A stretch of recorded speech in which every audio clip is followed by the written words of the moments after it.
Nihali spoken English institute ఈ వీడియోలో మనం కుడ్ హ్యావ్ గురించి తెలుసుకోబోతున్నాం. కుడ్ హ్యావ్ చేయగలిగి ఉండాల్సింది. కుడ్ హ్యావ్ అంటే చేయగలిగి ఉండాల్సింది అని అర్థం. కుడ్ హ్యావ్ యొక్క స్ట్రక్చర్ ఏ విధంగా ఉంటుందంటే subject plus could have plus V3 plus object. Subject could have plus verb వచ్చేసి V3 రూపం plus object. He could have passed if he had worked hard. అతడు కష్టపడితే పాస్ కాగలిగేవాడు. They could have caught you if you had gone there. మీరు అక్కడికి వెళ్ళి ఉంటే వారు మిమ్మల్ని పట్టుకోగలిగి ఉండేవారు. You could have caught the train if you had left before. మీరు ముందుగా బయలుదేరి ఉంటే రైలు అందుకోగలిగి ఉండేవారు. They could have helped you if you had gone there. మీరు అక్కడికి వెళ్ళి ఉంటే వారు మీకు సహాయం చేయగలిగి ఉండేవారు.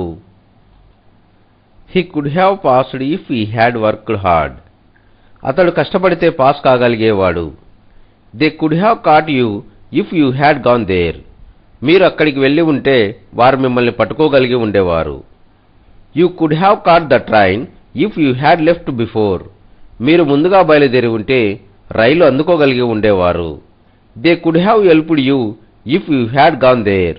మీరు అక్కడికి వెళ్ళి ఉంటే వారు మీకు సహాయం చేయగలిగి ఉండేవారు. He could have passed if he had worked hard. అతడు కష్టపడితే పాస్ కాగలిగేవాడు. They could have caught you if you had gone there. మీరు అక్కడికి వెళ్ళి ఉంటే వారు మిమ్మల్ని పట్టుకోగలిగి ఉండేవారు. You could have caught the train if you had left before. మీరు ముందుగా బయలుదేరి ఉంటే రైలు అందుకోగలిగి ఉండేవారు. They could have helped you if you had gone there. మీరు అక్కడికి వెళ్ళి ఉంటే వారు మీకు సహాయం చేయగలిగి ఉండేవారు. షుడ్ హ్యావ్ని ఎప్పుడు ఉపయోగిస్తాము అంటే గతంలో చేసి ఉండాల్సిన పనిని చేయనట్లయితే ఆ పనిని చేసి ఉండాల్సింది లేదా చేస్తే బాగుండేది అని చెప్పే సందర్భంలో మనం షుడ్ హ్యావ్ని ఉపయోగిస్తాము. ఈ విషయాన్ని బాగా గుర్తుపెట్టుకోండి. షుడ్ హ్యావ్ యొక్క స్ట్రక్చర్ ఏ విధంగా ఉంటుందంటే subject plus should have plus V3 plus object. Subject should have plus verb వచ్చేసి V3 plus object. Should have అంటే తెలుగులో చేసి ఉండాల్సింది అని అర్థం. I should have asked him. నేను అతడిని అడిగి ఉండాల్సింది. We should have watched that video. మనం ఆ వీడియో చూసి ఉండాల్సింది. You should have learned English then. నీవు అప్పుడే ఇంగ్లీష్ నేర్చుకుంటే బాగుండేది. They should have gone to Kurnool yesterday. వారు నిన్న కర్నూలు వెళ్ళుంటే బాగుండేది. He should have married her. అతడు ఆమెను వివాహం చేసుకుని ఉండాల్సింది. She should have gone to school. ఆమె స్కూల్కు వెళ్ళి ఉండాల్సింది. షుడ్ హ్యావ్ అంటే తెలుగులో చేసి ఉండాల్సింది అని అర్థం. I should have asked him. నేను అతడిని అడిగి ఉండాల్సింది. We should have watched that video. మనం ఆ వీడియో చూసి ఉండాల్సింది. You should have learned English then. నీవు అప్పుడే ఇంగ్లీష్ నేర్చుకుంటే బాగుండేది. They should have gone to Kurnool yesterday. వారు నిన్న కర్నూలు వెళ్ళుంటే బాగుండేది. He should have married her. అతడు ఆమెను వివాహం చేసుకుని ఉండాల్సింది. She should have gone to school. ఆమె స్కూల్కు వెళ్ళి ఉండాల్సింది. Would have. వుడ్ హ్యావ్ అంటే ఉండేవాడిని అని అర్థం. వుడ్ హ్యావ్ను ఏ సందర్భంలో ఉపయోగిస్తాము అంటే చెప్పి ఉండేవాడిని, మాట్లాడి ఉండేవాడిని, వెళ్ళి ఉండేవాడిని, అడిగి ఉండేవాడిని అని చెప్పే సందర్భంలో మనం వుడ్ హ్యావ్ను ఉపయోగిస్తాము. ఈ విషయాన్ని బాగా గుర్తుపెట్టుకోండి.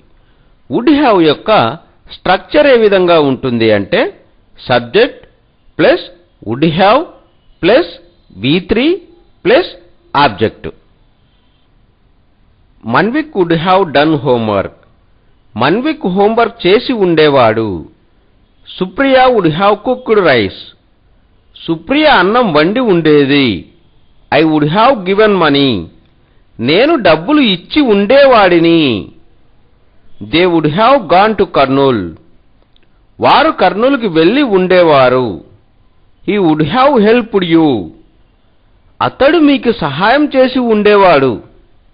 I would have come to school yesterday. నేను నిన్న స్కూలుకి వచ్చి ఉండేవాడిని. Would have. వుడ్ హ్యావ్ అంటే ఉండేవాడిని అని అర్థం. వుడ్ హ్యావ్ను ఏ సందర్భంలో ఉపయోగిస్తాము అంటే చెప్పి ఉండేవాడిని, మాట్లాడి ఉండేవాడిని, వెళ్ళి ఉండేవాడిని, అడిగి ఉండేవాడిని అని చెప్పే సందర్భంలో మనం వుడ్ హ్యావ్ను ఉపయోగిస్తాము. ఈ విషయాన్ని బాగా గుర్తుపెట్టుకోండి.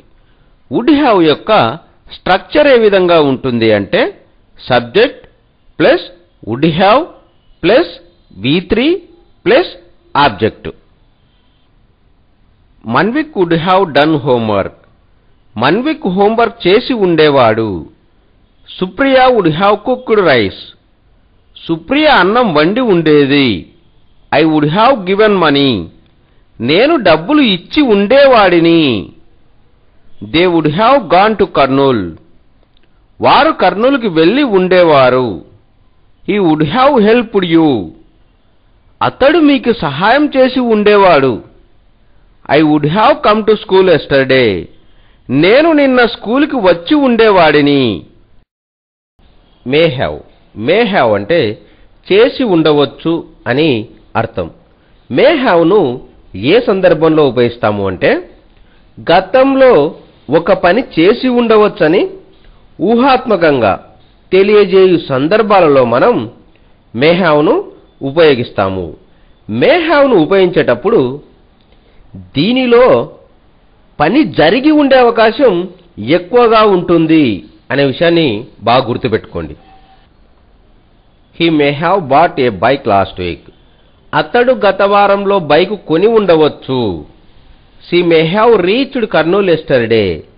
ఆమె నిన్న కర్నూలుకి చేరుకొని ఉండవచ్చు. They may have drunk. వారు త్రాగి ఉండవచ్చు. She may have passed the degree.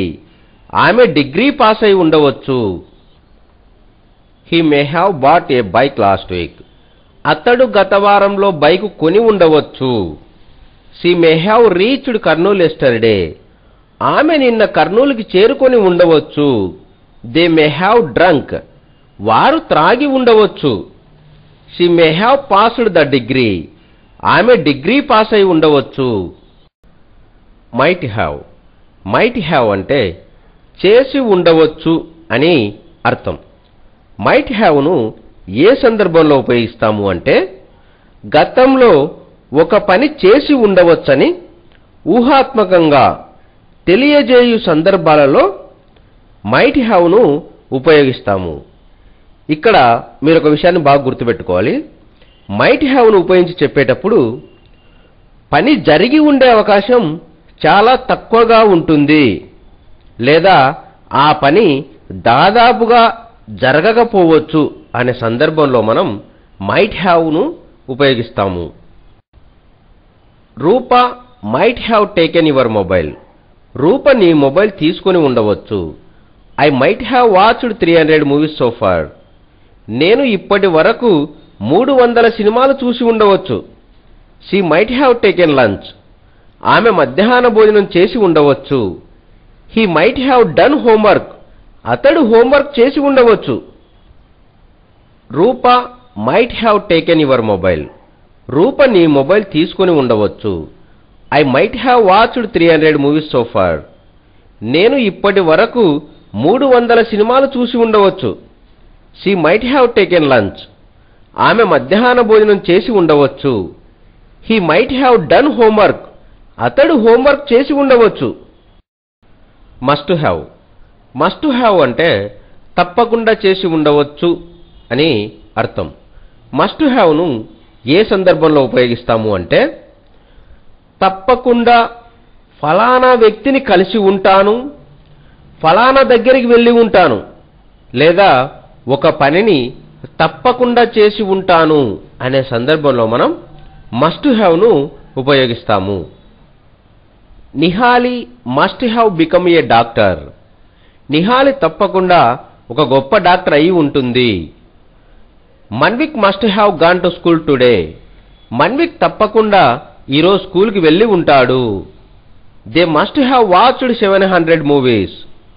వారు తప్పకుండా 700 సినిమాలు చూసి ఉంటారు. She must have prepared sweet today. ఆమె ఈరోజు తప్పకుండా స్వీట్ చేసి ఉంటుంది. He must have seen her.